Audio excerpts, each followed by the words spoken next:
Greetings and welcome to another Warhammer 40,000 kill team video. Today I'm talking about the problems with the critical operations update and, well, the increased likelihood of drawing. But before we get into things, please remember to like and subscribe as well as comment. Let me know what you thought of today's video and the topic at hand. And remember, I've got a Discord you can check out in the episode description below, as well as an affiliate link to Element Games and a Patreon if you want to give me some more support. And this is actually a Patreon requested video by one of my patrons, so let's get into it.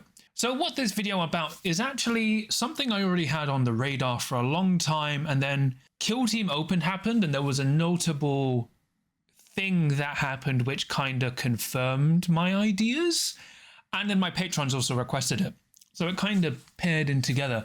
But basically I'm going to talk about the problems, or the perceived problems, with the critical operations missions, both for Into the Dark and open play, as well as the problem of, well, how often are we drawing now? And if you watched my stats video for February, you would have already seen some of the information I've done towards working towards that. Let's get into this video and talk all about that. So first, it's time to talk about the critical operations update. So if you weren't aware, in December we got a card pack which released a whole slew of updates for the game. We got technically 9 new map layouts and 3 core missions, which are basically loot, so you can loot each objective up to 3 times, then secure, where you have to hold an objective like seize ground, and then capture, where you spend an action point to control. And the main thing that changed with these missions was they were a streamlined effectiveness. Like, instead of going from 9 unique missions, we had 3 unique missions, but now with 9 unique maps, and everything was 6 objectives.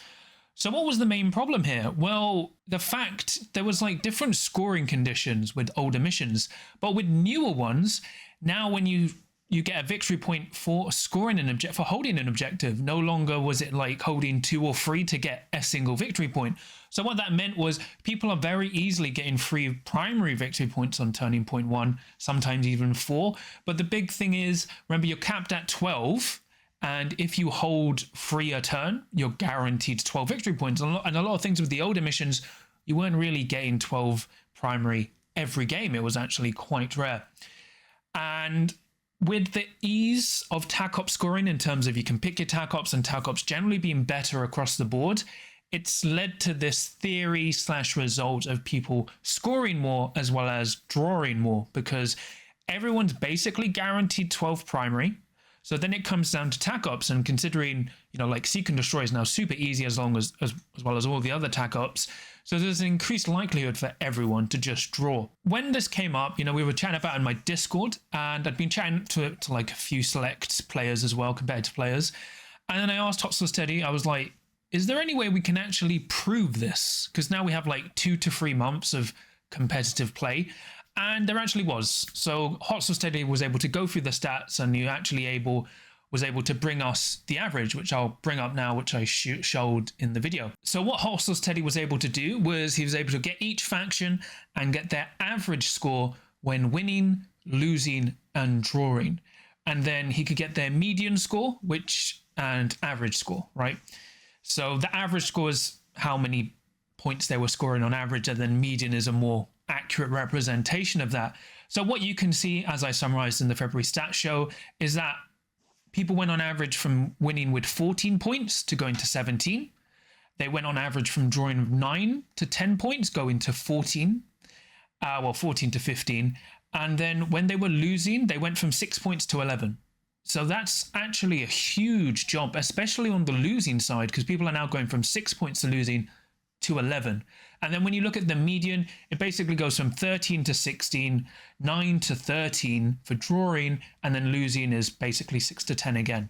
So it's more closer when you look at it on the median side, but either way, we were able to establish early that obviously with the new crit ops, people are scoring more. There are some problems with the missions. While the simplification is easier, there was a notable worry in people just drawing. So what I was able to do next is actually use the stats once again, thanks to Hostile Steady. He was able to show me how I could actually get all the draws. So this is the other data I got from how many draws we've actually had with the old TAC Ops, well, the old missions and the new ones. So I'll bring that data up now. So in this first table, as you can see, this is from the start of the game up until December 2022. That's effectively all the stats we've recorded off of best coast pairings in wins, draws, and losses.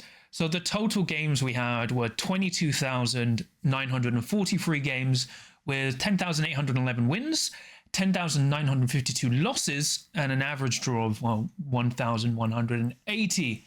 So quite a big sample size. And then I compared it from the data from January 2023 up until March 2023, because we have some data for that. Now, obviously, you can see the sample size is a lot smaller. Obviously, when you're comparing like nearly 2 years worth of data to 3 months, there's going to be a big change, right? Down from, 2,200, we've got 6,689 games with 3,113 wins, with 3,178 losses, and 398 draws. So what does that all mean? Once again, this isn't actually, concrete, right? And as you can see, there's a difference. Like, the biggest thing is I'm comparing 3 months of data to greater than 12. So there's going to be, it's not really concrete proof, and I wouldn't take this as concrete proof, but this was the closest we were able to get to statistical proof instead of just going, I feel like this is a problem. So I calculated it out. So from the previous period, so pre-crit ops, effectively we had an average draw of 5.4%. So out of all games, 5.4% would be a draw. And then going forward with from January 2023, with the new crit ops, the average draw has gone up to 6.3%. So that's barely a 1% increase. And you could probably argue the sample size kind of negates it entirely. And, you'd probably be right. I mean, this is, once again, looking at the stats helped me go like, maybe drawing isn't such a big problem, but I'll get on to the next part. What made my patrons request this and talk about this is something me and the other competitive players have been talking about for a while, and is the ease of drawing with the critical operations pack, namely on Into the Dark. Because on Into the Dark, we got a bunch of new updates for that. And the main problem people have with the critical operations is loot. Loot and salvage is a very easy mission to max primaries on turning point 3 and then just end up in a draw. And why is that? Because compared to the other 2 missions, with loot, you only have 6 objectives and each can be looted up to 3 times. So you're already capped at 18 victory points. And effectively, both people usually secure their own 3 objectives, which means by turning point 3, you should have maxed on loot. And even if someone goes ahead, you can then go back and steal. So it becomes very hard to contest and take the lead. And then it goes down to TAC Ops. And then what happened at Kill Team Open this year in February was in round 3 when they played loot, I think they had something like, because the issue is, I didn't capture it at the time it happened. I just looked and went, why did everyone draw? And I was like, they're playing loot. And then people at the event confirmed they were playing loot. So I think they had something like 8 to 14 people draw out of 87. And it's not the hugest number, but it did kind of do interesting things to the results, because they had, I think, like 5 or 6 people draw in day 1, because there was like a lot of people on 3 wins and a draw, which knocked down a lot of people on 3 wins and a loss. And the reason I'm talking about Into the Dark with loot is because when you look at some of the critical operation, well, a lot of the critical operation maps for Into the Dark, the 3 objectives are very safe in your half and it's very hard to push out. So the issue you have is you kind of, remember, you have to spend an action point usually to open a door to get to their loot. So the issue is, even if you have free APL, you're going to move, open a door, hope you have enough movement to get onto a point, and then hope you have enough APL to capture that point. By that point, it's just too much of a risk where you've just thrown one operative forward to maybe contest a point where your opponent can just go, I'm just going to loot that now. And you've left that guy in the open for me to shoot. So, and that's what my patrons brought up, because they were like, some of them were at the event and they were like, wow, maybe drawing is actually a problem, because it's been discussed online. So once I took a proper look at it, there's a lot of events. I've talked to my community, my local gaming community as well, and a lot of competitive players, as I said. And this is one really weird thing, because the data actually doesn't show we do have a draw problem. It does show we're scoring way more points on average, which is a more concerning thing than, the likelihood of drawing with critical operations. And I would actually say the biggest criticism isn't the risk of drawing, it's the fact that scoring is now so trivial. Because even when I've been talking to my friends who don't play competitively too much, they go like, oh, the new critical operations, it's great they streamlined the missions, but I found, before where games were super close and it came down to who scored what primary, I'm maxing almost every game. And it's like, I think if I played a little bit more, I'd be maxing all my tac ops too. So it just comes down to like, who can alpha my opponent first? Or like we'd probably draw. So, it's something I'll need to keep an eye on as we go forward with more stats, reviews as we collect more data.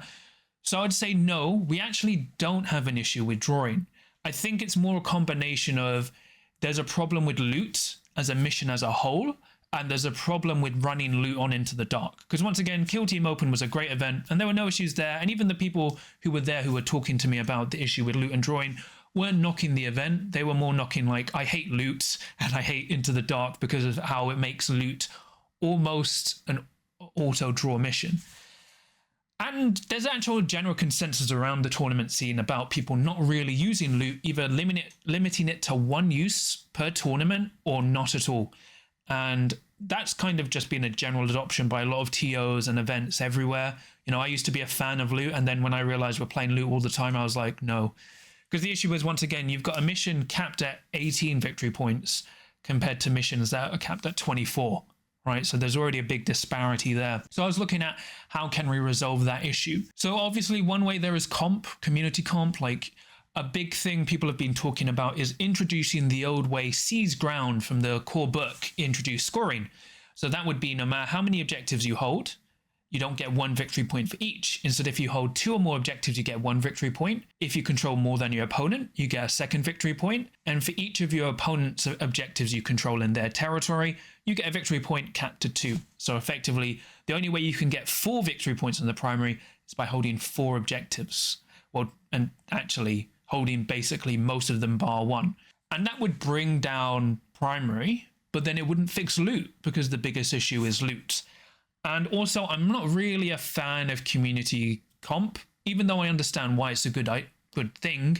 It's more something GW should do themselves, especially as if we start introducing community comp, the issue is it will be very select usage and it won't really be picked up by everyone because people will agree and disagree. But when GW do it, everyone will follow along. So there's actually another way we can kind of fix this issue, not really the issue of drawing with the new critical operations pack, but more so dealing with loot. So I've actually been looking at the core missions, and I think there's a way to actually bring back the old missions, and it's actually using only a select few.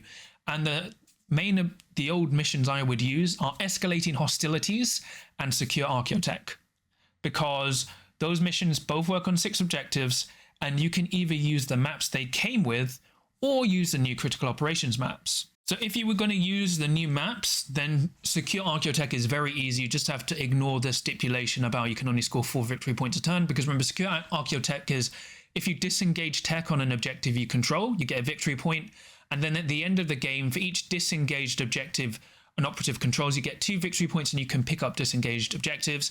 The cool thing is it doesn't require a fixed map. You could use any of the new critical operation layouts and it'd be fine. For escalating hostilities, you would have to use, I would say, you can't disengage the objectives that are closest to the center. So that would basically, if you were going to use layouts, for layout, you would use sector 1 and say the 2 objectives that are red and then white from the center line. Those would be the objectives you can't remove. And then 4 is very easy because the 2 closest ones you wouldn't be able to remove. The same for 5. And then also for junction on 7, as well as maybe 8 for approach, right? So you can only get a few of the maps for escalating hostilities, but those 2 missions easily slot in. And then you could also use Awaken the Data Spirits just on its map alone, because those 3 missions were really good, and they actually make it really hard to max primaries because they force like really hard engagements. Introducing those would be a nice easy thing. And then even for Into the Dark, I think instead of using loot, you could reintroduce Forge Stronghold, mission 1.1 from the competitive pack, mission 2.2 full scale attack, as well as 3.1 Forge Stronghold. Those missions you could run instead of actually running loot, you know, and slot that in, especially if you're running a longer event. So, because even using the older maps, they still work fine. You can very easily establish what the center line is, and then the map is fine. And I think those would be some good solutions instead of just going, well, we'll just FAQ everything and, you know, try and run it ourselves. Because it is a problem on scoring alone, and I wouldn't say drawing. But overall, do we have an issue with critical operations? Yes, in terms of we're scoring more victory points in general for everyone, which is a lot down to the mission as well as new crit ops. Do we have a problem with critical operations and draws? Actually, no, not based on the stats. Although it is more likely for you to draw if you're playing loot with Into the Dark, because a lot of the maps are very hard to push into. So there's a situation there. And as I said, the best way to fix these kind of issues is minimize how much loot you play. Once per tournament is probably fine. I wouldn't play loot if you were running Into the Dark. And then also, I would just say you can use some of the old missions, either merge them with the new maps or just use the old maps they came with. Because once again, all you really have to do for those maps is establish the center line. And those 3 missions I said for both Into the Dark and Open are both really fun and generally loved by everyone because they were nice, tense missions that were really fun to play. And that's pretty much it. I think we need to do this is something, as I said, I'm recording for a long time, so it'll probably take several months worth of data to actually get a proper analysis if there actually is a threat of drawing. But once again, we are scoring way more, and I think the biggest offender is loot more than anything else. So unless GW step in and fix something, which we may not get when it comes to the critical operations pack, I think my best suggestion would just be using the old missions. That's pretty much it from me today. I hope you enjoyed this video. Please remember to like and subscribe as well as comment. Let me know what you thought of the topic. Did you find it interesting? Do you agree or disagree? Remember, I've got a Discord you can check out in the episode description below, as well as an affiliate to Element Games, and a Patreon if you want to give me some more support. So I'll quickly shout out my patrons. So for my adepts of the crit, I have Screech, Sam, Robin, Nick, Kenzie, John Thomas, Eric, Captain Murder, Daniel, Dad of Goldens, Average Joe 27, and Arthur. And then for my veterans of the crit, I have Sam. So thank you so much for your support. Really means a lot to me and helps support the channel. And remember, this was a Patreon requested video by the adepts and above. So it's one of my monthly requested videos. So yeah, interesting look. There's a lot of work that still needs to be done. And it's really weird, you know, because there's a 1 percentile difference for the draws, and it's not really a 1%, it's like 0.8, 0.9. But it's something that I feel is wrong with the game, but there's not much actual statistical proof yet. We've just had one big incident of it actually happening, and then everyone's already trying working to avoid it. So, you know, there's definitely something I'm going to keep looking at, as I said multiple times. But I hope you enjoyed this video. I'll be back again soon with some more content. I should have 2 videos this week, and my next video is going to be really spicy in a good way. In a good way. No drama. But until next time, no matter how many times you draw, remember there's always a chance to win as long as you can roll a crit.